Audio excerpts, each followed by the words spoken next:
Hello,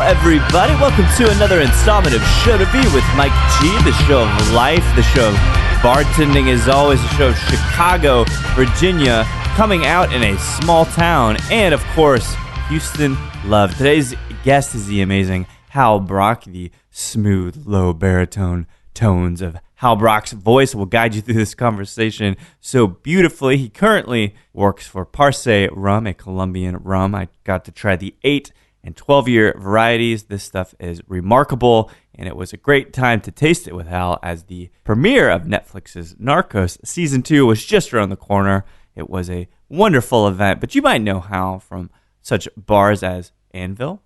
You might know Hal from working at Glazers Distribution, and you might currently know Hal from working behind the bar at Captain Foxheart's Bad News Bar and Spirits Lodge. So, Hal has done a lot of different things, and we dive into it. So without further ado, I hope you guys enjoy this chat with Hal Brock. A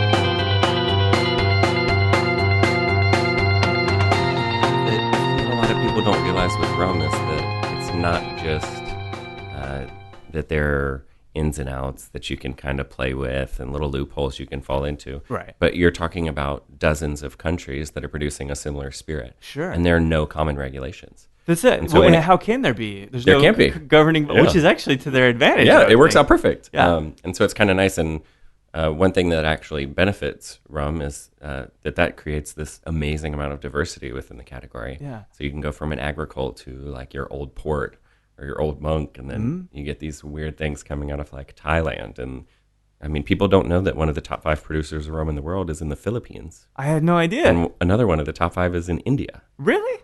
Yeah. I had no idea that was even a natural resource in India. Yeah, for sure. I mean, they got tigers, but you can only squeeze them so much. It's not like, it's dangerous spirit. Yeah, way. For sure. But India is actually one of the largest drinkers of rum on the planet. Idea. So globally, because obviously, doing this rum thing for you, what is India the largest spot? Largest consumers? I think the U.S. probably wins that battle. Yeah. Because the Philippines are the largest consumers of gin worldwide. Do you know that? Really? Gin? Yeah. It's over 5%. Actually, it's even larger than that. Of the overall gin is 5% globally. The Philippines drinks the most. Now, I don't know if it's good gin. I've never been to the Philippines. Probably rubbish. But still, gin. God bless them. They're going to drink that much. Isn't that crazy? I was in the Philippines in January, and I don't remember seeing anybody drinking gin. It's so strange. I don't know. I mean, at least these marketing reports, if you pay for it, well, go to the Philippines. This is exactly where the business needs to go. I'm like, God damn it, really? All right, fair enough. But so this seems like a recent chapter with the rum piece, which we'll talk about Parce here in a second. But are you a Houston guy? I'm originally from Virginia. Really? So I grew up and studied journalism in Virginia, actually. Really? And the great thing about a journalism degree, it teaches you how to tell a wonderful story. But because I didn't major in something else, I didn't have a story to tell. No frats, I hope? No frats. Like there were no frats. I did a couple parties, might have made out with a girl or two, actually, which was even more interesting. But the memoirs are in the works. Yeah. But when I graduated, I ran a magazine for a little bit, and I was like, "This isn't what I was meant to be doing. I'm gonna go back to what I was doing during college." The magazine wasn't journalism to you, it was journalism. It just wasn't where I was supposed to be. Where did you shift then? I shifted back to bars and restaurants, and I actually started working at Outback Steakhouse, and I was there for 3.5 years. I did like corporate trainings and openings and that kind of stuff. Yeah. And the one thing about that is like, maybe it wasn't the best product, but their training program is impeccable. And so when it comes to having someone who, whatever background they came in for, when you bring them behind the bar, I can turn that person into whatever I want. Right, because it's a great corporate program. Yeah. It's consistent.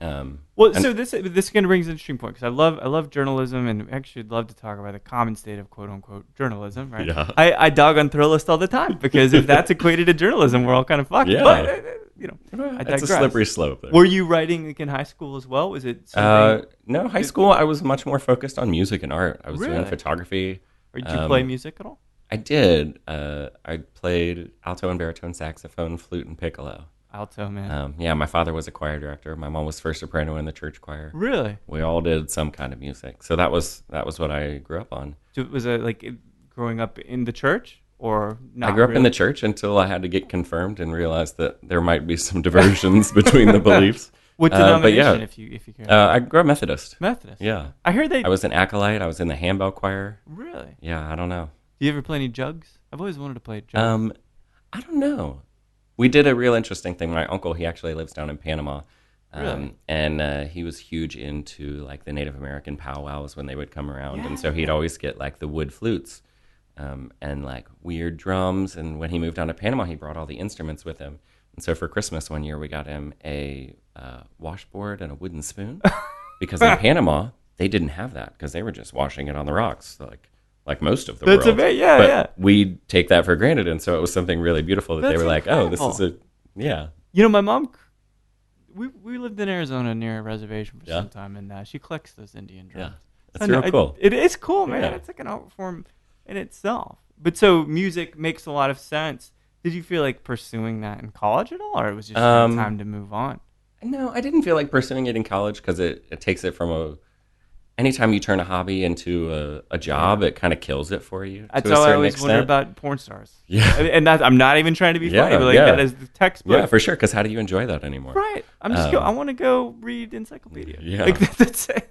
With a robe on. Yeah. I mean, I guess in college, music for most people just turns into this thing that everybody clicks on. And so you're like, oh, what kind of music do you listen to? And that becomes the thing. Yeah. But music kind of fell by the wayside. I mean, I listen to a lot of music. Do you identify with any kind of music? Like, I love music so much. I mean, the music that I probably gravitate toward the most is like the neo soul, like Erykah Badu, Jill Scott kind of stuff. Yeah. What about Janelle?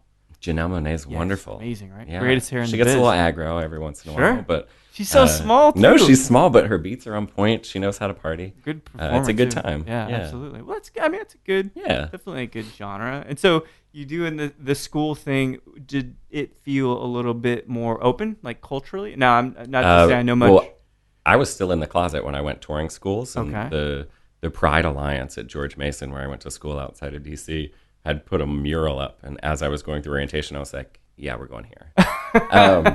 But then you get there, and George Mason was actually, at the time, I think it was the third most evers. I believe it's the first most evers, if not the second. And just outside of that in DC, NYU, yeah. Oh, no shit. But it was amazing because I grew up in a small town in Virginia. It was like we had a Pakistani foreign exchange student and a couple Latinos. And that was like the extent of the diversity. So you can't even, are you even able to do the thing that you need to do, be yourself in a situation like that? 100%. Yeah, you still can. Are people supportive? They don't care? Yeah, I mean, it was a school where... No, sorry, I mean in the town, in Virginia. Oh, in my hometown. Yeah. I came out 2 weeks before I left for college so that in case everybody was okay with it, I would be like more confident. But just in case everybody hated it, I was out in 2 weeks anyway. That's a good plan. The people that I still visit and see when I go back to the town isn't really a thing. And it's a little more of a progressive town than most parts of Virginia. Hence why I asked. But it was close to Richmond. It was actually a vacation town when the Confederate States of America were capitaled in Richmond. Really? We were the vacation town where Robert E. Lee went. Patrick Henry's home, his whole estate is right there. No kidding. So it's beautiful. It's beautiful. Yeah, lush and great architecture. Yeah, I mean, I forgot what back roads were because in Houston we don't have those. No, you like roads with like embankments and like blind turns. It's not a thing you get in Houston. That's so. It's an amazing thing. Yeah. What because I'm really curious. What kind of magazine was it that you're working for that became that point? So I worked for the American Psychological Society. Really? I had a window office 2 blocks from the White House the day I graduated from college, which is like seems That's amazing. Incredible, yeah. But it was a nonprofit, and a lot of nonprofits have this little thing where they'll use their entire budget by the end of the year and like make sure that they. Well, we thought keep Frank getting, wanted a going away party. Of course. Now, what are we gonna? But it was just office politics isn't a thing I can do in a bar or a restaurant. Like, you have beef with somebody, you yell at them, it's over, you go about it, go back to your business. In office politics, there's like 2 weeks of drawn out closed door conversations, and then maybe you'll hear about it, or maybe they'll decide to parlay that conversation until later, and that's just not something. Resentment's not a good thing.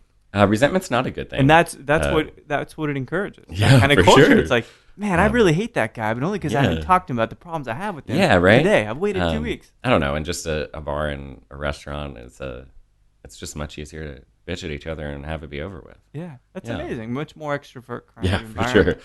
So, what were you doing? Anything kind of like I'd say behind the bar before going into the training program, or was that the first foray into hospitality? I mean, I was waiting tables and bartending through college. Gotcha. So that was just kind of how I paid the bills. I usually, for a while there, I was a florist during the day. Really? I bartended at night. You really had to put out some memoirs. This is a lovely blend. You know, yeah, my mother calls me a dilettante. Good at plenty, master. A sugar baker. No, sorry. But no, it was just a nice balance and a way of doing things. I don't think I was necessarily doing anything crazy behind the bar, but I really liked cooking and putting different things together the same way you do in music. But kind of in a sensory way, a non-oral way. In a very sensory way. I mean, the way that I process music and flavors is actually very geometric. So when I go to put a cocktail, I'm like, okay, you have a square. Yes. You can only fit one triangle, or like That's one amazing. really sharp Yes. thing, like a bitters or a citrus that really punches, and then everything else has to kind of round out the corners. I love that, and I very much relate to that way of makes thinking sense. about I think of it as because I love to mix and I've been recording and all this, blah, blah, blah, but I think of it as the perfect band as a trio, right? So you got a bassist, you got a drummer. Kick drum doesn't interfere with the bass drum. It's much lower, much darker, much more bitter, like coffee. You got the bass, the high notes, and the mids. That's exactly right. Yeah, so angular and triangular in this case. But does that allow you to? I don't know how people work necessarily, like when they create cocktails, but do you actually visualize it in your head? I mean, the way that I think about cocktails, you can do just about anything. A lot of people have rules and kind of, this is how these are supposed to go together, and this is what you mix with. And you can read things like the flavor Bible, where you pick one flavor and it gives you 20 things to put next to it. But the way I think about it, I think about who I want to be the star. Yeah. And generally, that's a duo. So you pick one super weird ingredient. People are like, how did you put that with this? Right. And then the rest of the ingredients are just a way to put them together. Does that make sense? It does. Because Hall & Oates are too homogenous. Those guys are too kind of on the same level. Yeah. But if you went Peter Gabriel and Phil Collins, post, that version, then you're talking about like Strega, but then gin or something. Yeah. Right? Like something dark. But I mean, if you want to go, say you go super niche, let's do like Batavia Rock. Yeah. You pick a really strange ingredient, and then you're like, I want to pair that with epazote. And you're like, okay. And then the rest of it is just simple, clean, easy flavors. Right. A little bit of sugar, a little bit of citrus to balance and tie those things together. Because otherwise you're dealing with Zappa. It's just all like cluttered and shit. And like it's esoteric. But there's gotta, I mean, it's just like when you're writing a story, there has to be a storyline. Yeah. There has to be something that connects them. And that's very true. Yeah. And my favorite is actually to, like, when you think of a quintessential story or an experience, and it's like, what is that? Like, you pick a country or you pick a story. One of my favorite cocktails that I ever created, it was on the menu at Julep, actually, Alva's Bar, and it was called the Appalachian Whip. And there was this gentleman, and he was a Presbyterian preacher, if I'm not mistaken. And he's at Julep. No. Okay, this is during the Civil War. Oh, We did a menu that was called Trading with the Enemy, and so it was playing on the instances where the North and the South, even though they were fighting to survive, they traded things. Really? Okay. But you don't realize that. But that's a time where it's like, there's nobody running a helicopter up to the front lines to bring you gotta survive, cans of green beans or whatever. And this guy, he was a preacher in Knoxville, Tennessee. Okay. And he was an absolute pain in the ass. And a lot of people don't realize that when slavery was a thing, even though you're in the South, a lot of those areas are super mountainous. And so it's not a lucrative thing for them to have slaves. What are people going to dig up? Exactly. Right? There's nothing. Yeah. It's like, I got a couple of horses. We got enough. There's a little shine coming off the still. We're good. Yeah. But this guy was in the mountains in Knoxville, and They wanted him to pledge his allegiance to the Confederate States, and he was like, no, fuck that. And so he didn't, and they put him in jail for it. And what he did while he was in jail is he just wrote journal entries about how they were treating all the Northern soldiers, and then found a way to get them out so that they could get run up to the North. And so all these generals in the North knew what was happening to their prisoners. Wow. And so he was such a pain in the ass that they released him to the North. And then he did a speaking tour all over Appalachia. So he went through Pennsylvania. He actually hid out in Georgia for a little bit. He was from Tennessee. He hit a little bit of Kentucky, Virginia, and he was going up through upstate New York and all that stuff. That's incredible. Ohio, Indiana. They don't want to deal with him. They just released him. But the whip is what you call like the head of a party, but it's also what they called the journalists at the time. No kidding. And it was the name of his paper. It was the Knoxville Whip. That's incredible. Okay. And so it just paired all of these Appalachian flavors. So when you're looking at Pennsylvania, you get the ginger beer that they were borrowing from Europe. You get the raisins, the molasses. Yeah. Kentucky gives you the mint. Tennessee gives you the Tennessee whiskey. It was George Stickle number 12 in there. Yeah. And then a little peach. And it was amazing. That's super insanely rich, inspired. Super unctuous. But that's how I like to create a cocktail. You know, it's a tad bit involved. I mean, that is like I've been doing it for 15 years. If I'm not involved yet. Well, that's a good point. Yeah. But I mean, paying homage to history like that with coloring it with flavor in a way. But I mean, I told really bad stories in high school, and so I'm pretty sure I went to get a degree in journalism because my friend Martha made fun of how terrible my stories were all the time.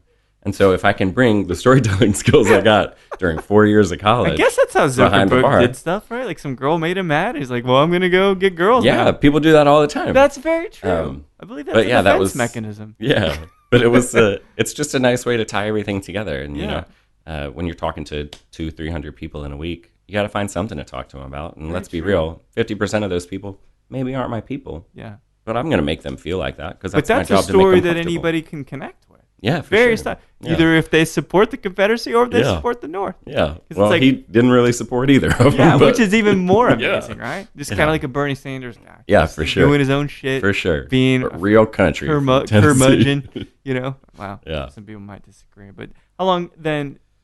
I'm wondering what this. So the Outback stuff, was that still in Virginia or had you moved it? Well, that was what got me to Chicago. I just transferred. Beauty of corporate America. You can be like, transfer request, done. Why Chicago? I really wanted to. Once I got to Outback, I was like, okay, I'm going to do this. And I was super diligent. And then about a year and a half in, I was like, I'm not going to do food and beverage in Northern Virginia. This is not the place. Yeah. And so I thought about New York. New York tends to be a bit abrasive and maybe not the easiest atmosphere. And so I picked Chicago. I actually got promoted from Chicago to the restaurant in New York. So it kind of kicked me in the ass. But I ended up in New York anyway. But Chicago was just a good town. You know, it's got people the are great culture. there. They're really great. The one thing that you don't realize, New York has plenty of beverage professionals. Sure. They also have plenty of people that wanted to be actors, actresses, or whatever famous role they could envision themselves in that ended up on that side. Yeah. And so even in the good restaurants, there's still a few of them where like when I was training in New York, I walked up to, we did mock service when I was at that restaurant. And it was like, don't be afraid to smile when you walk up to the table. And the server looks at me and he's like, this is New York, bitch. And I was like, yeah. It is, and people come from all over the world to see you smile while you serve them a $300 dinner. Stop being a dick. So New York was interesting, but Chicago, there's so many more beverage professionals that wanted to be there, and that's where they are, and that's 100% what they want to do. Yeah. Whether or not they end up staying in a restaurant or a bar or moving into some other part of the industry, that was what they wanted to do. What year are we talking roughly? I was in Chicago from 2006 to 2009, 2010. Oh, so that's when it's really starting to emerge, this industry. Yeah, for sure. God forbid we use craft, but that mindset. You know, yeah, for sure. To put focus on these. I don't know. Do you know who Manit Chauhan is? Yeah, Manit. She's a judge on Chopped, She was one of the judges on Indian Chopped. chef? Yeah. She was my chef in Chicago. Are you kidding me? No.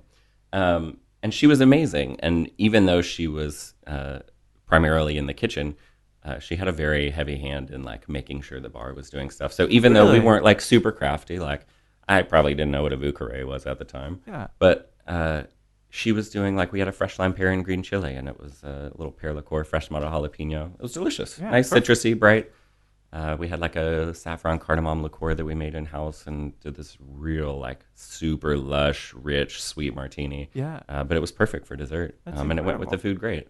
And so she actually is the one that, because I've been a meat and potatoes guy. I mean, I worked at Outback Steakhouse, and Roost Chris was Oh, like it's fair, yeah.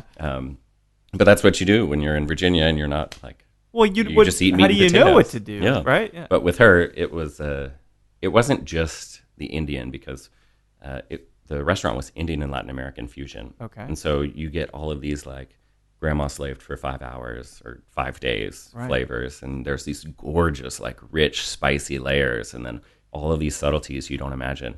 And then you pair that with, like, fresh jicama and fresh sliced citrus. Something nice and you and get this natural. wonderful, like, Latin vibrance next to it. Wow. And it was gorgeous. Yeah. And so the juxtaposition of flavors like that, the opposite end What you're ingredients, talking about, very yeah. much. Something. That's It's it. almost like perennial and then historical, like so Yeah. bourbon, or if you talk about the Dickel, right? Yeah. Could have been up to 12 years old, depending which For Dickel sure. it is. But then the Iraq, that's like Yeah. pretty quick, fresh, Yeah, new for make, sure. right off the still, Yeah. punchy. I love that thought, because if you think about it, and I try not to get too metaphoric in these chats, but I love when people, when maybe they don't even know that the things that motivate them are paying tribute to the past while also paying tribute to the present. You know what I Yeah. mean? And combining those two Yeah. things. That's culture, man. You know? I guess. I think that in essence is the definition of culture Yeah. and art, is that right now is the moment I'm imbuing something. Yeah, creatively. yeah. Not that I am, because we're just chatting. But the past is also I harken back to that, whether I Yeah. like to or not. That's why music all sounds like the Beatles. And then before that, Fair Robert enough. Johnson, right? So it's just like, Yeah. it's all that shit. Yeah. So they moved you to New York. Were you kicking and screaming? I Or was it wasn't. I was stupid enough to accept a $50,000 salary to manage a 15,000 square foot restaurant. Oh my gosh. And in New York, that puts you below the poverty line's That's right. poverty line. So I stayed there I was probably only there for 2 months. Oh wow. Yeah, the guy who was supposed to be the general manager at the time, Maneet, was going over to India, and the general manager at the time had a little klepto problem and stole a few grand out of the safe and disappeared. Jesus. And I had some personal stuff going on, and so it was this perfect storm of terrible. And I moved back to Chicago because I don't know. You can't survive on 50 grand in New York. No, I had no it's friends. not. All I did was watch double features, and I only paid for one of them. Yeah, that's what it was. Did you head back to the restaurant biz, or was it pure bar stuff at that point? Well, I went back to Chicago, and this was actually when the recession hit. And so even though you've bartended at these nice restaurants, you've worked with these great chefs, you've managed these places, when a recession hits, all the people from the other industries start waiting tables. That's right, All the yeah. servers move up. All the bartenders move up to management. Yeah. And nobody wants to hire anybody that's industry anymore, because those people aren't going to be as obedient as that secretary that had to give up her job. You think that's true though? Yeah, for sure. Yeah. I mean, when they're the fear. Well, it's those not a guys? fear, but when a recession hits, everybody has this little "is my job secure" thing. Yeah. And if a manager hires someone that has done their job and could possibly do it better, that endangers their job security. I see. And so that's definitely a factor. That's fair. Yeah. But yeah, and then I moved down to Houston shortly after that. Why Houston? My sister lived here. No kidding. Yeah, my Yeah, ex-boyfriend pulled some shady shit and got himself gonorrhea, and didn't get it from me. You got it from riding a tractor. We all know. That's Of course, that's how everything happens. So I left him and couldn't find a job in Chicago again. And I called my sister up, and she was like, "You want to sleep on my couch or your mama's?" And so Houston won. Where in Houston did she live? Well, she lived in what is it called? Westbury. I don't know. It's like Southwest Houston, Oh, okay. over near Meyerland. Okay, got it. But she actually just moved to San Antonio. No kidding. Yeah. So you guys were close, and now a little bit further, but I suppose We'll still be close. Yeah. I mean, now that Well, I'm it's with not Parce, that bad. I get to float around the whole state, and so I'll That's get a to good see point her. too. Yeah. I'm a Katy kid. Oh, yeah? Yeah, I went to high school there. I like it. It was a terrible thing. It happens. The only school handbook that explicitly stated that you can't have relations with farmyard animals. I'm not even. Wait, that fucking- was in the. That was actually in that the was in your student school handbook. meet. Yeah. Oh wow. Yep, the 90s, man. What are you going to do? Interesting. Yeah. Okay. But it sounds like you're moving into Houston at a time where things are really, really starting to emerge. Was Anvil there yet? Had Bobby was he still at Houston's, if I recall? I think he was actually at Beavers Oh. right before, because the day he signed the lease at Anvil, he told the owners at Beavers, and they let him go immediately, if I'm not mistaken. Oh, man. But yeah, I think Anvil opened in 2009. Okay. So it had probably just opened when I moved there. Wow.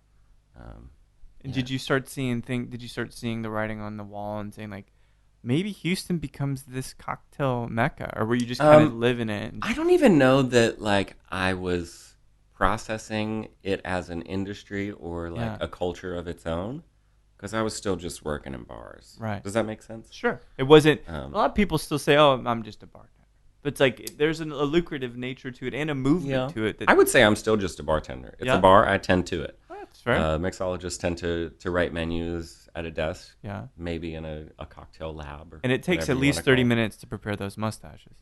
Yes, for sure. The wax and the grooming. There's a lot to do. There is a whole lot to do. But people come up and they're like, "Oh no, you're a mixologist," and I'm like, "No, my primary function is to tend to the bar." Yeah. So that would be my job function. Do I create cocktails? Do they go on the menu? Sure. But it's not the primary function. Does that make sense? It does make sense. So I'm not offended when people call me a mixologist. It's just not what I am. Yeah. I've been a mixologist before with Glazers. Oh, that's right. But that's just not what I am. So what was the first, maybe, not change of heart, but enlightening moment or enlightening job in Houston for you? So I worked at this place called Hearsay, and the Market Square neighborhood downtown, where now you have the Okra Charity Saloon and Pastry War and Bad News Bar, and there's a bunch of stuff that's popped up there. But at the time, there was all of these super old bars like La Carafe and Warren's and Char Bar, and then there was just this beautiful, like, 60-foot ceiling, amazing historic building. Wow. And I worked there for a little bit, and once I was behind the bar, for some reason, like, there's a lot of restaurants that have people that own them, especially in Houston for some reason, where they don't necessarily know the industry that they've bought into. Sure. Which is the case with a lot of restaurants and bars. The domain here is turning into not uncommon at all. Yeah. And one of the beautiful things for someone that maybe doesn't have that detail, because I was much more a wine guy before I was a spirits guy. Really? Okay. Yeah, I mean, when we were at Vermilion in Chicago, it was all about the wine. I could tell you the vintage. I could tell you the hillside, all that stuff. And it was great. I got my level 1 when I first moved to Houston to make sure that I could move up that ladder if I needed to. But I quickly realized that wine does not tap into the creativity, which at the end of the day, being the child of a musician, and that is something that I need to tap into for my own happiness. Yeah. And a cocktail gives you that opportunity. Sure. Like, I can create a cocktail. I can create an experience with wine, but I can create a cocktail. Yeah. And so at Hearsay, they just let me do whatever I wanted. And as long as the pour costs were fine and all the money was good. And sure, I wrote the cocktail menu and put some good things on it that were steady and made sense. But I would go to the farmer's market almost every day before my shift, and I would pour on-the-spot originals. People would order stuff off the menu, and I'm like, how about we do this? And then I started doing this, like, almost mind-fucking. Okay. Not in, like, a bad way. Right. But I'm a very energy-feeling person. I'm a Pisces. So, like, a ball of emotions is very much a thing for me. Yes. But when I would talk to people, like, if you tell me the things you like, and it's a very clinical, like, I like rum, I like citrusy, I can satisfy it. Sure. But I'm not going to feed it. And so when I would talk to people, I would be like, what'd you eat for breakfast when you were little? Because then what you're doing is you're establishing what their first meal of the day was at a time when they didn't know what they were doing. Yeah. But that will always make them feel at home. Interesting. And then you ask them what their favorite dessert is, because when a cocktail, there's going to be some degree of sweetness. And maybe it's key lime pie, maybe it's chocolate mousse, whatever. But it gives you an idea of where that is. Mm-hmm. And then I would always ask them their sign. That's good. I like that. Tell me how that matters. So, I mean, I love when signs. I was in college, I don't think I'm alone, and I smoked copious amounts of marijuana. No. But I also read quite a few books on horoscopes. Yeah. And when you start getting into astrology, I don't think that a sign tells you who you are. No. but it will tell you how you process who you are. Very true. I actually feel like they are relatively accurate parameters on how you react with the world. I mean, they're not going to compensate for the nurturing and or how trauma you've been raised. Like it's not going to compensate for any of that. But my horoscope actually did predict a trauma. My horoscope said my father would die when I was little, and he died when I was 6. Are you kidding me? That's a thing. That is crazy. There's a few little things in there. It's almost with too hard. It's creepy. Yeah, it's not a coincidence. It can't be a coincidence. Yeah. But once you start to realize how people process themselves and the world around them, then all you have to do is talk them into the way that they want. Yeah. So like a Taurus, take their words more seriously, because if it's not the words that came out of their mouth, they're not going to like it. And so that's not a person that I'm going to go like super off base with. Sure. But you get a Sagittarius, you can go anywhere with a Sagittarius. Tell me, fiery, they don't care. My wife's a Leo. I've dated multiple Leos. They are very ferocious. They're very, very strong-headed, which is I would great. process that close to the same way I process the Taurus. Interesting. Yeah. But you always walk gingerly around a Leo. Always. What about Aquarius, which is what I'm Aquarius, good. I'm pretty open. So I process the zodiac the same way that you process a life cycle. Okay. And so when you're talking about Aries is the first sign. Very debonair sign. Okay. They generally have their stuff together, but there are moments where they just don't understand it, because like before you're 2 or 3 years old, you just don't understand things about the world. And they'll catch themselves in situations and they're like, I don't understand. And it's like, circle in a square, why doesn't it fit? Do they get frustrated? For sure. Okay. Yeah. Okay. Taurus is your terrible twos, where it's like, oh, man, you run into a wall and you're like, I'm going to knock this wall down. Right. The Aries is like, I don't know why there's a wall here. And then Gemini is the next sign. So that's when kids are starting to go to school and they form this little who I am around mommy and who I am around other people. Yeah. And it gets very split personality. But just for that sign. Yeah. And then you settle back down into it. But when you get into Aquarius and Pisces, Aquarius is the second to last sign and Pisces is the last. Right. And Aquarius is very, very headstrong. Like, you know, when somebody's retired, but they still have that type A gene and they're going to ride that out for a little while. That's very much Aquarius for me. That makes sense. And then Pisces is your grandpa that doesn't put pants on anymore because he does not give a shit. Yes, yes. You know, like that point where you realize the things that matter and the things that don't, that's where the Pisces is. And That's it's like, amazing. this shit does not actually matter. Yeah. So yeah, that's the way I process it. But Aquarius is very much I don't know. We're very confident, but I feel like we're amenable to change. We're amenable to people's suggestions more than some of the fire signs. For sure. Yeah, because they're like, but I'm not comfortable with that. This is the thing I want. Yeah. I'm like, I don't know. Whatever. Capricorn is actually one of the most ferocious signs. Are they really? Oh yeah. What month? Capricorn is late December, early January. Okay.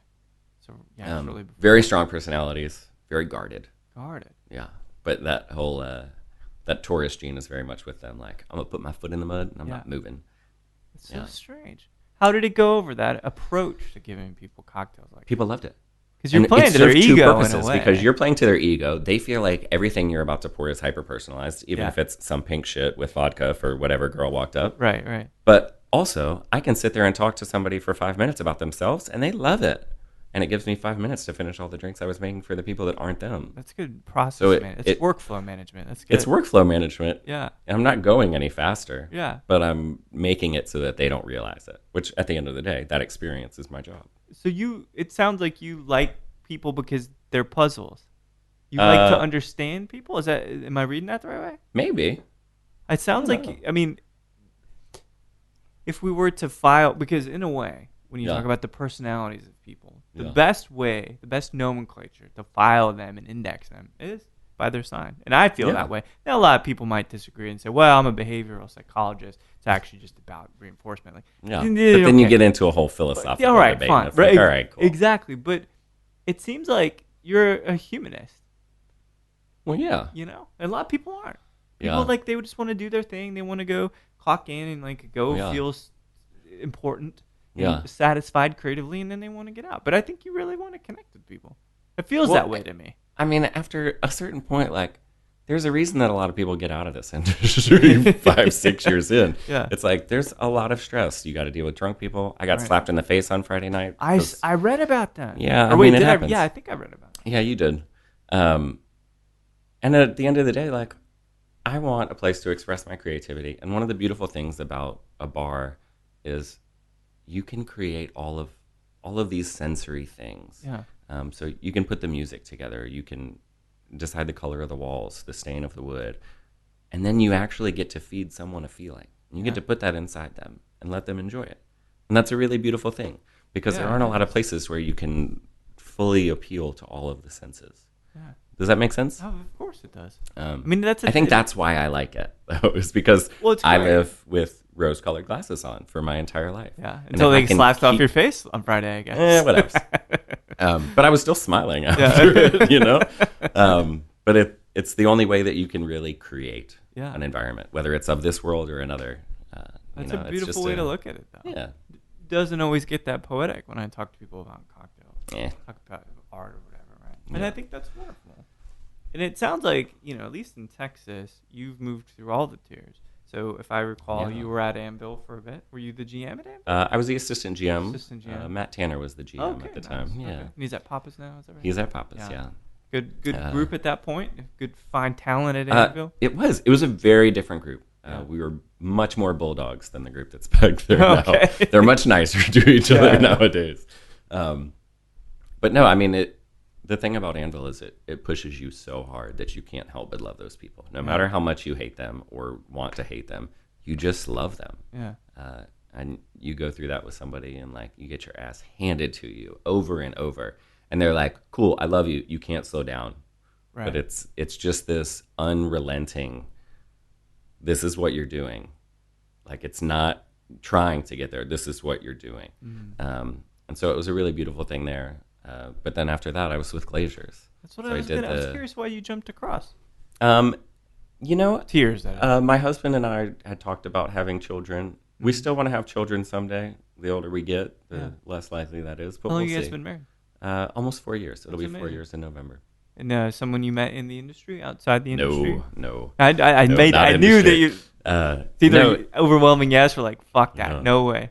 He's actually a nurse at Texas Children's Hospital. Oh, amazing. And he did bedside in the ER with children, which is my personal hell, I'm sure. Yeah. Oh yeah. I can't even imagine the faces and the feelings. Oh yeah, for sure. Yeah.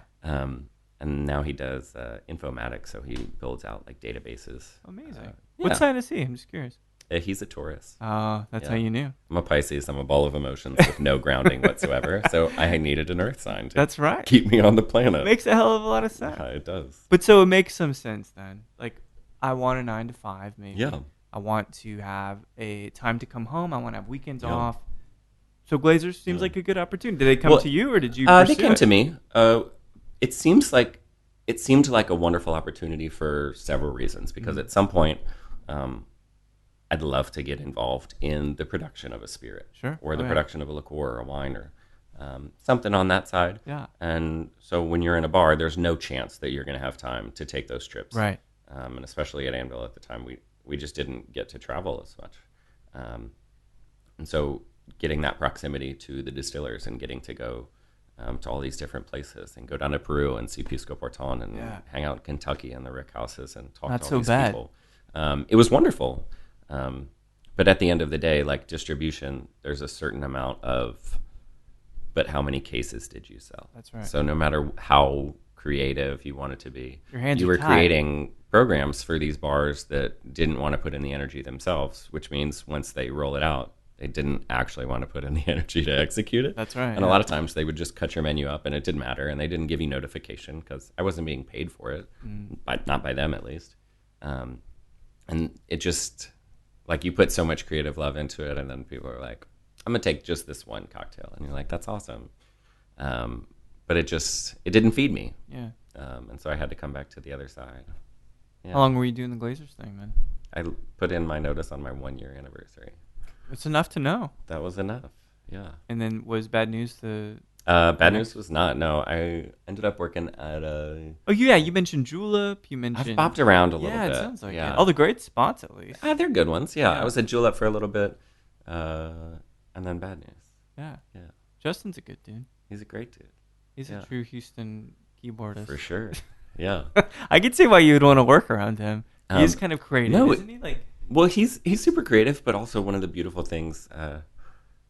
like in every other industry, when you hire someone, like if you go looking for an accountant, it's not like, all right, I'm going to hire you and turn you into an accountant. Right. Which is what you do with a lot of bars, especially the cocktail bars. You'll hire somebody from Chili's or some beer bar outside, and you just kind of have to figure out how they're going to fit into it. Yeah. And Justin is lucky enough that he keeps a super tiny staff. There are 3 bartenders, 2 barbacks, and Justin, and that's crazy. it.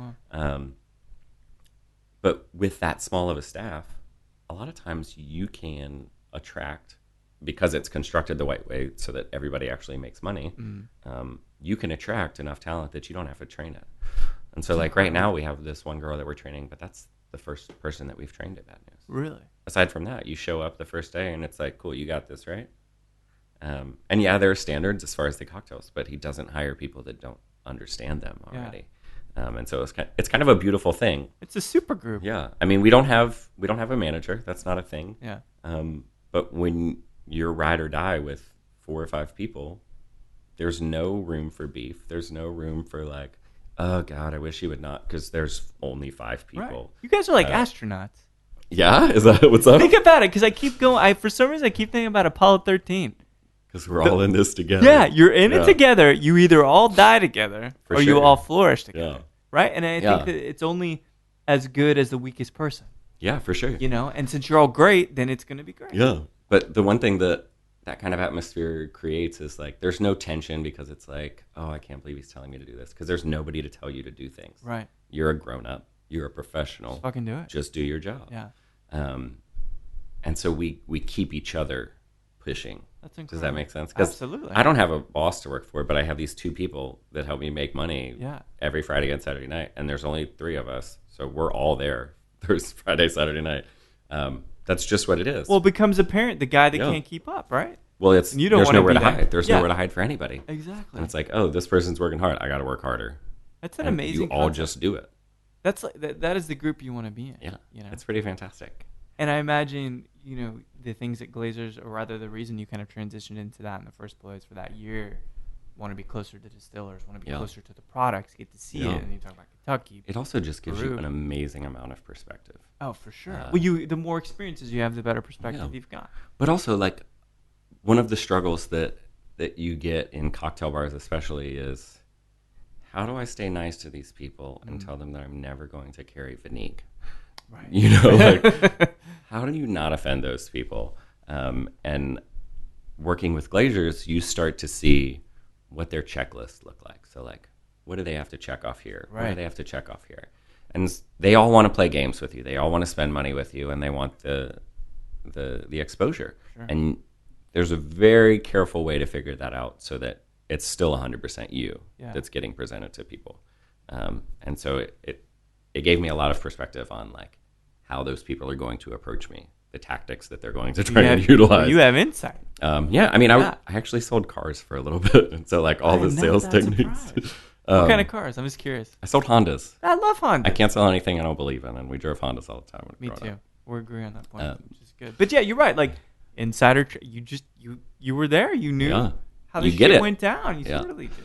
Yeah. So it makes sense then that because you keep expanding your portfolio of experiences. Yeah. Your resume keeps getting padded with more and more. Yeah, for sure. And so this latest chapter with Parce rum, there's an 8 and a 12. But how did that hook up? How did you hook up with those guys? So a good friend of mine, he was actually when I was bartending at Hearsay, he was cooking in the kitchen at Hearsay. Okay. And he moved into a role with Pioneer Spirits. Oh. And he runs all of the spirits for Pioneer at this point, in all the markets that they're in. Where is he located then? He's based in Dallas. Dallas. Yeah. But we were at Bar Institute in Austin, and he was like, "You'd work for a brand, right?" Oh, so this is just in June. Oh yeah. When this went. Oh shit. Okay. He was like, "You'd work for a brand, right?" And I was like, "I mean, maybe if it made sense. Like, I'm not trying to go like shove shit on people. I don't really want to sell anything, but like." If the juice is good, it's pretty, everything makes sense, they're covering all their bases, then they'll let me be honest. That's something I can get behind. Sure. And he was like, okay. And then he calls me the next day, and he's like, so remember that brand gig you wanted? And I was like, so maybe that's not how it went, but was go I on. drinking too much, or was he? And he was like, he wants to talk to you tomorrow. And I was like, all right, cool. And so I talked to Matt. He worked with High West before, Matt Oh, okay. Garrettson, like the Midsummer or Midwinter Night's Dram. Yeah. It's good stuff. What's the other one? The Campfire. Campfire, yeah. Those Like were Ronnie projects Food, that yeah. he was in charge of. Wow. Yeah. But he's with Parce now, and he called me up and talked through it, and he was like, "So what do we do?" And this is like the second or third time that like I haven't had an interview for a thing, which is really weird for me. And they only asked to see my resume out of like a standard procedure thing. But he was like, "So you want to do this?" And I was like, "I mean, This is a you handshake don't know deal? me, What the but fuck's okay." going- Yeah. And we talked for a little bit and kind of how it was going to be structured. And I was like, "I still want to bartend. That's very much a thing I want to do." And he was like, "Yeah, we can do that." So we figured it out so that I could market for them. And it's beautiful juice. It's got a good story. And if I was going to start a rum company, they're actually doing almost everything I would be doing. So aesthetically, I love the bottle. Gorgeous. Love the enclosures. You've got an 8 ball and then a Yeah. 12. Really, really nice. Like kind of Yeah. kitschy, but in a really good way. Yeah. And then we're sipping on. So let's dive into it then. So Parce, which is kind of bro, right? You said partner. Parce is how you say like homie or Homie. pal or There buddy you go. in Colombia. And so the story with this, there's the Powers brothers out of Chicago. Okay. They took a trip down to Colombia and were absolutely enamored with it. So much so that they Bogota, were like, right? Medellin. Medellin. Yeah. Oh, okay. And they went down there and they were just in awe. And they were like, we gotta do this. I don't know what we're gonna do, but we gotta do it. And so they found a way to hook up with Arthur and Brogan, one of the brothers, Patrick Powers. He actually lives down in Medellin. Oh, wow. Okay. And a good friend of his, who's also an investor in the company, had a relationship with Arthur and Brogan Domecq. And between the two of them, they've been making rum for about 50 years down in Colombia. And it's interesting, the climate in Colombia, when it comes to sugar, it's great for it. They're actually one of the largest exporters of sugar in the world. But because they can get so much more for it outside of their own borders, almost 100% of that is exported. Yeah. And there's only one still that's producing rum in Colombia. Only one still? Only one still. It's got to be massive, I hope. Well, it is, Okay. but there's a couple other things. So the way that it has worked in Colombia, there were department-owned stills, and so most of them shut down, with the exception of Fábrica de Licores y Alcoholes de Antioquia, which is FLA for short. Okay. But that's the distillery in Colombia, and there are only 10 rums that come out of Colombia at all. Wow. And not all of them use Colombian rum. Really? But Well, it's common, I yeah, think. but none of them are 100% Colombian because there's just not enough juice to go around. And when you're Really? state-owned, there's a little bit of like, I don't know quite how the political scheme works, but Well, it's a very, very destabilized place at some Yeah. point, you know. yeah. And I mean, I obviously, think they just signed a deal with the FARC, so there's some balance coming to it. good. But they were just so in love with Colombia that they were like, we're going to do this. And so they have a little bit of the juice coming off of FLA.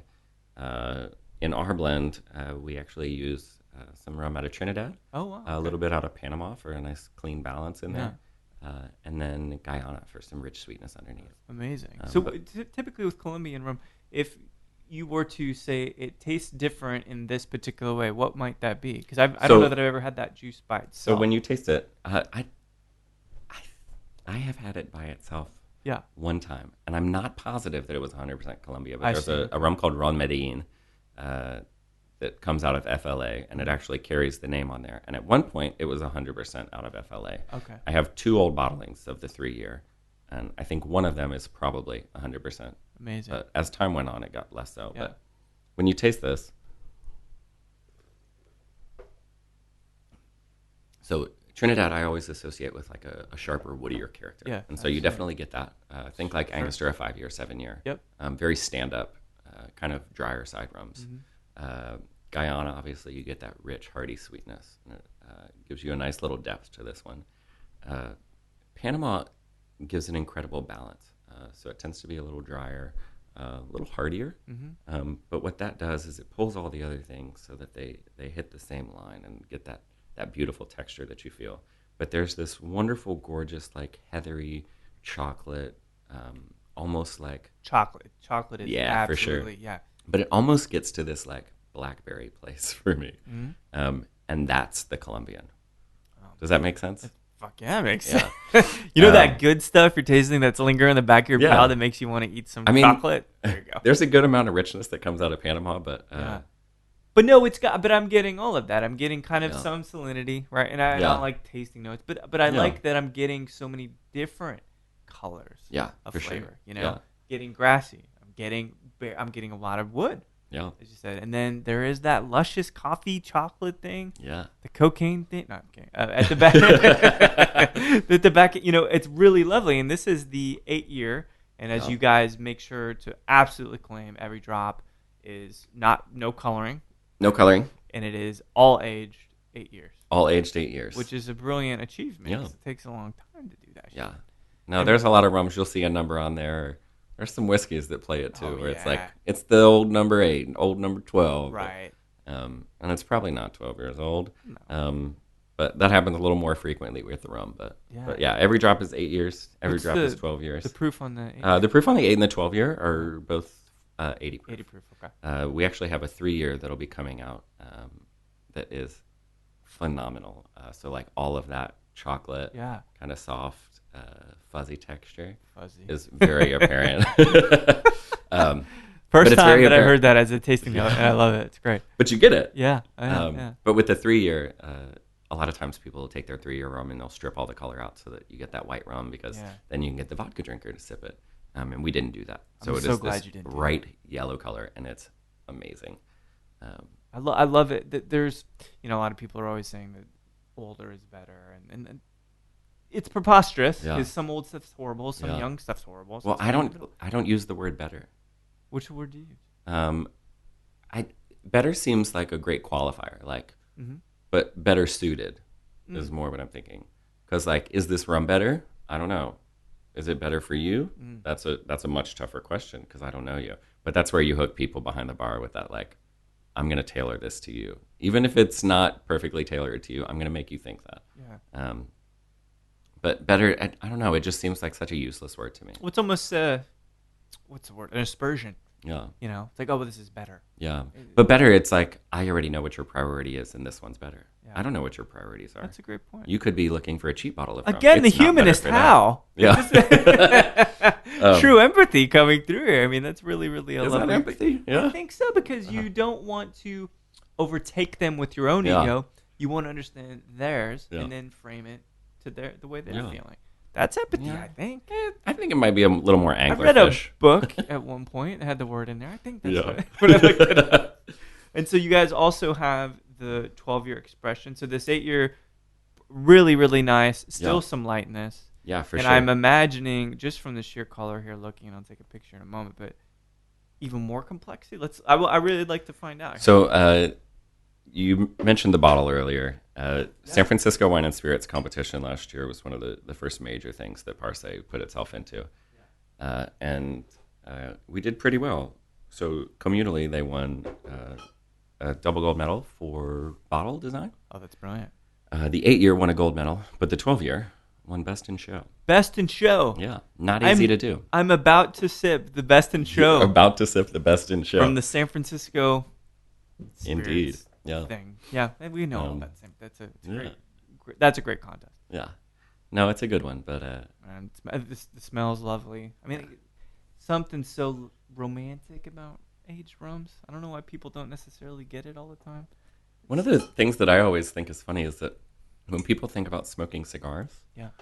they always want to pair a scotch with it or a bourbon. Why? And it can be great, Bourbon, I think, is closer to this. Yeah. Right? Scotch a little drier. And but scotch is by design a little caustic. And so Yeah. if you add tobacco to it, it creates this, it's a little more abrasive, and Yeah. maybe people are into that. Sure. But one of the most beautiful experiences I ever had with rum was in the Dominican Republic. And obviously Brugal's there, and they own half the world. Like all the baseball stadiums are by Brugal. I think there were a few street signs that Brugal paid for too. But you forget that cigars aren't made in Scotland. They're made in the Caribbean and South America. And so when you go to a country that creates this beautiful spirit, one thing that they also do is bottle it at 70 proof. for the majority of South America and Central Really? America I is didn't bottled know at that. 70 proof. It's just that's what they settled on. We settled on 80. It's just different. But they tend to be a little softer, a little smoother, a little easier to drink in Central American heat. But also, you can take a little tour, and they'll have all the rums that they make in the Dominican, and there will be this little lady sitting, and it's almost always a lady. At least the 4 or 5 that I saw when we were down there. Abuelitas all over. Yeah. And she's sitting in like the drying house for the tobacco. And she's just sitting at this table with what looks like a pizza cutter to me, just banging it out. And she cuts this cigar and rolls it up into the most perfect thing and then sets it to dry. And it's immaculate. And you're just sitting there smoking one of the cigars she rolled a couple weeks ago that's already dried out, drinking this rum that was made 30, 40 miles down the street. And that is actually how you're supposed to smoke cigars. Well, I don't think I want to do it any other way now. I know, Jesus, right? man. Yeah. Changed my mind on it a lot. But especially with this one, like that that rich, kind of nutty chocolate tone. Right. But it's slightly slightly more masculine this time around. Yeah. And slightly more suited for a cigar this time around, too, I think. Because it's not as sweet, but it is more brooding. You know? Oliver Reed. Yeah. Doing No, it's got a little more kick behind it. It does, yeah. No, a lot of people, when they taste it, they're like, oh, it reads like a whiskey. And I'm like, that's adorable. Yeah. It reads like a whiskey. Yeah. And you're like, okay, so sharply woody, has some grainy character to it, and you have a terrible palate. Yeah. No, I mean, it reads like a whiskey to some extent because you do get a lot of the oak tones. Yeah, but it's But there's so much that's unmistakably rum about it. Yeah. I don't know. It's just rich, lush, it's fat. Mm-hmm. The finish is beautiful, though.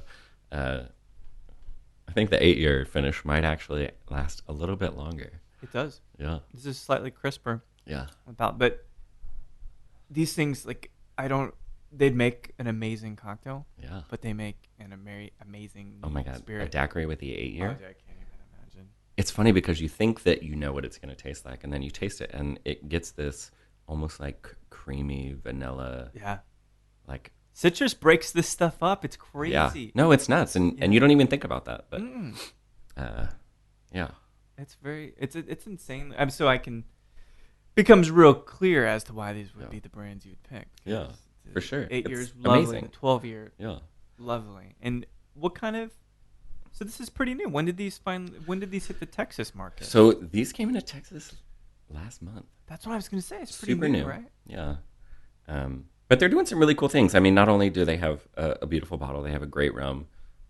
They're covering all the bases, and they're letting me tell the truth about it, which is something that not all the spirits companies do. And people are used to hearing the truth from me, too, I suspect. People are definitely used to hearing the truth from me. But also, when you're a couple white guys out of Chicago and you're hanging out with some guys in Columbia, there's a certain amount of, you got to form a connection to that land. So they really wanted to not just be from Columbia, but they wanted to be for Columbia. Amazing. Because there are a lot of people in Columbia that are working on this. All of the glass and all of the products for the bottle are sourced and produced in Colombia. Oh, it's incredible. Glass is not easy to come by in that area. It's not, but it all comes actually from the same region that we're aging and bottling in. Wow. But they also do this beautiful thing.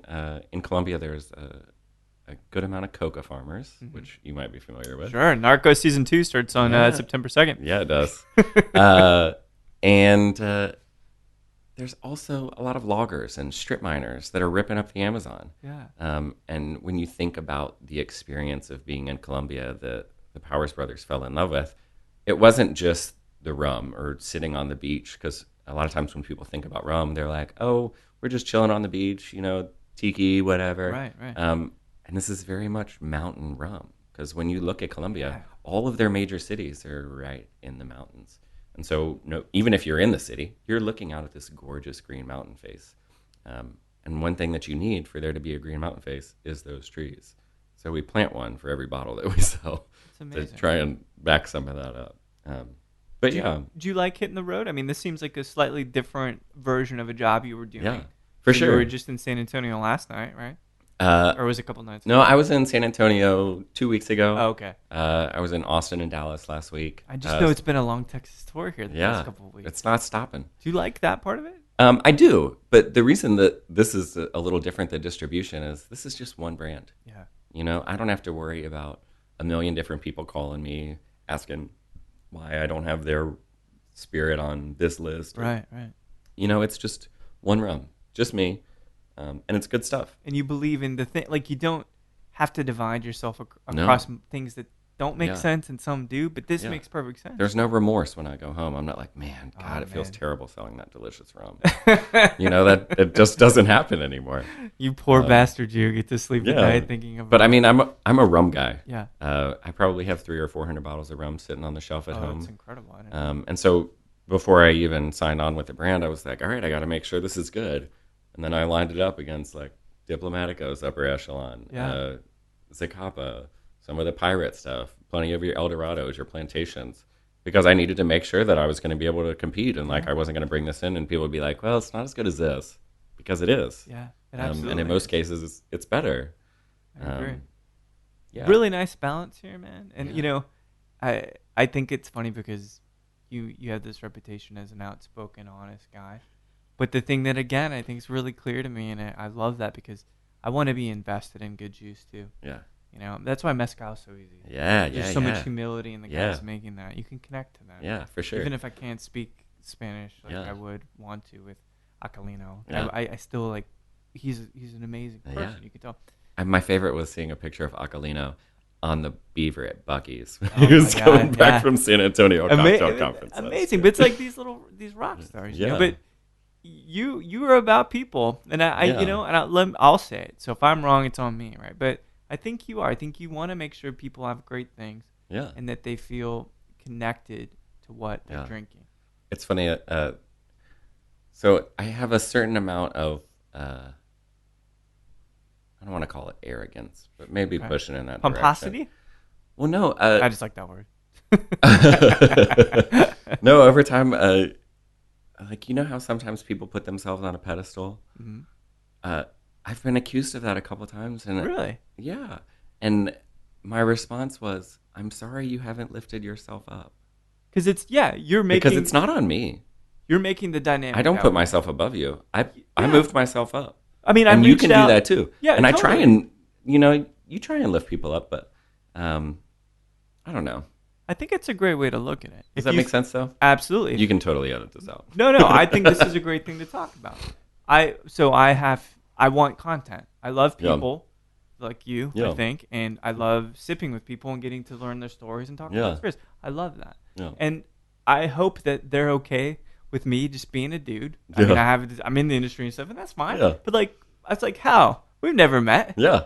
You want to talk? Yeah. You're like, fuck yeah. All right, perfect. So there you go. All you got to do is ask. Yeah. You can think women hate you all your life, but it's only because you've never asked them out. Yeah. It's the same kind of thing. Oh, that's funny. It's totally how it goes. Yeah. So where are you headed next? You heading back, you said, to Houston tomorrow, right? I'm headed back to Houston tomorrow. I still got to work behind the bar all weekend, so I'll be there doing that. I'll be in Dallas next week. We'll see. It sounds like a good trek, man. Yeah. Hal, thank you so much for stopping by. Thanks for having me, Mike. The 8-year, the 12-year, this Parce stuff. Really lovely. Good. And it really lines up. Really, the best thing we'll end on: Narcos watching party, drinking a Columbian rum. We can do that. Sounds perfect, doesn't it? Thanks, care, Mike. Thank you. Well, there we have it. What do you guys think of the incredible Hal Brock's been in all areas of this industry, still working the game in Houston as a craft cocktailologist? I almost consider his insight and his passion for horoscopes and astrology and how he can connect people's personalities with the right cocktail. It's something really, really intriguing, and it's something I'd like to talk to Hal more about. He's also traveling this region, pouring the wonderful Parce rum. Again, I tried the 8 and 12-year varieties. It is dry, it's crisp, it's a nice blend of different rums and styles, and honestly, it's something that I hope brings more interest into the category, and rum needs all the love that it can get. So thanks everybody for listening to Show to V with Mike G. No matter how you're crossing your fingers to see how these election results turn up, or if you're going to eat all of the Twixes and the trick-or-treaters candy bowl, please keep dancing.